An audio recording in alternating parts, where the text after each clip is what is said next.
తమ్ముడు ఇంటి గృహప్రవేశం మంచిగా జరిగితే గంగమ్మ తల్లికి ఇలా నైవేద్యం పెట్టుకుంటాను, మేకను కోసుకొని అందరినీ భోజనానికి పిలుచుకుంటానని దండం పెట్టుకున్నాడంట. అందుకని గృహప్రవేశం అయిపోయిన నెక్స్ట్ వీక్ సండే రోజు ఇలా అమ్మవారికి నైవేద్యంగా అంతా పెట్టుకున్నామన్నమాట.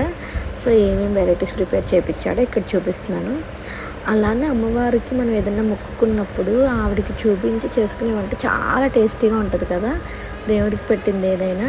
సో ఇక్కడ బిర్యానీ, మటన్ కర్రీ, చికెన్ 65, పెరుగు చట్నీ, గోంగూర, అలానే తలకాయ కర్రీ, ఇంకా పాయసం చేశారనమాట. ఫుడ్ అయితే సూపర్ టేస్టీగా ఉంది. అందరు వచ్చిన వాళ్ళందరూ చాలా బాగుంది అన్నారు.